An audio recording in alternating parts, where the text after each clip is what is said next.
Hola, vamos ahora a realizar la construcción de un triángulo rectángulo. Voy a colocar acá en el texto para que una vez que especificado lo que hemos hecho en construcciones anteriores. Entonces, es un triángulo rectángulo da la hipotenusa y un cateto. Pues bien, recordar que para poder iniciar una construcción en GeoGebra es importantísimo tener en cuenta los conceptos, es decir, qué es un triángulo rectángulo, identificar qué es la hipotenusa y qué es un cateto. Entonces sabemos que necesitamos un ángulo recto.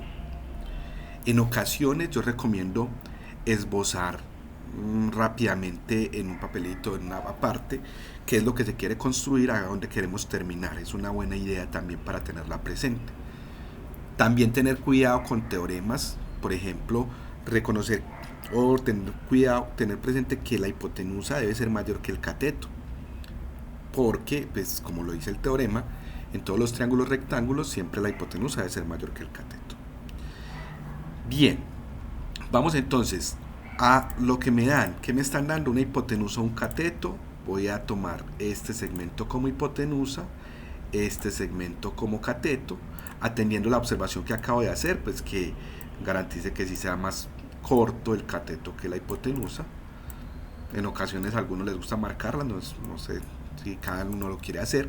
Por ahora, sí tener en cuenta entonces, voy a tomar este rojito como hipotenusa y este como cateto.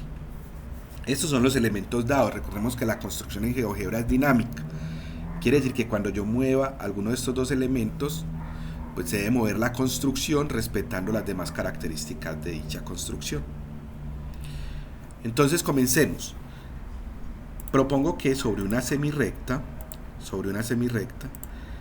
arbitraria, esta semirrecta es arbitraria, simplemente es para tener un punto de inicio donde vamos a comenzar la construcción. Sobre ella podemos llevar, como lo hacíamos en construcción anterior,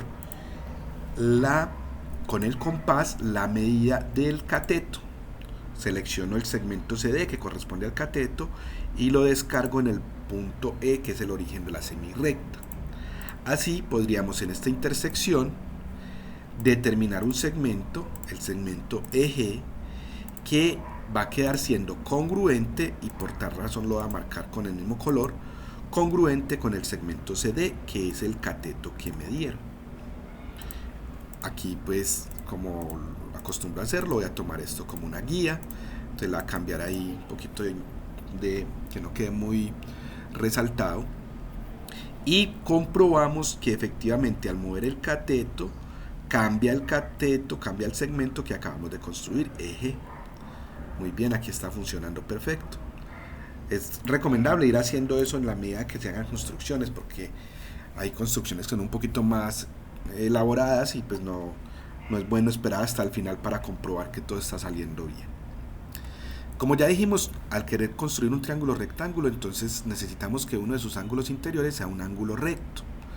Y para ello vamos a utilizar la herramienta perpendicular. Vamos a trazar una perpendicular a ese cateto, pero selecciono el cateto que pase por el punto E y selecciono el punto E.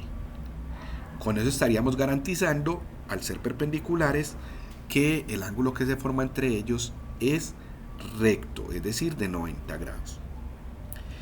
Y para continuar, vamos nuevamente con el compás a traer en esta oportunidad la medida de la hipotenusa y la colocamos sobre el punto G, obteniendo así un punto de corte sobre la perpendicular que habíamos recién construido, que me quedó marcado con el nombre H, con el punto H, y así ese segmento que se forma entre G y H debe corresponder o ser congruente con la hipotenusa, ya que lo hicimos pues trasladando con el compás su medida.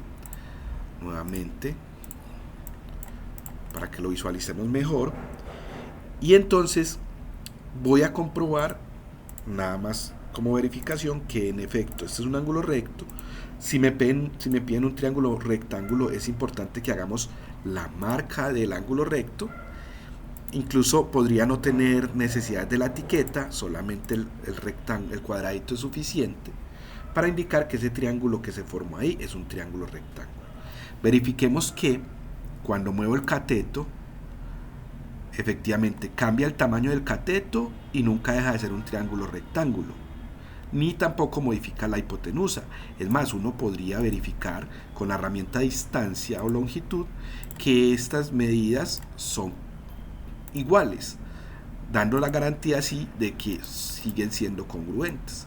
Entonces estamos respetando, como dice, la medida de la hipotenusa mientras muevo el cateto, de la misma manera que al mover la hipotenusa cambia la hipotenusa, pero se respeta el triángulo rectángulo y la medida del cateto. También podría ser que se genere el polígono como para marcar mejor que se trata de un polígono, un triángulo que estamos construyendo, y así dejar en otra marca pues las guías auxiliares y dejando así resaltado mejor lo que queríamos construir, que es un triángulo rectángulo dada la hipotenusa y el cateto. Muchas gracias.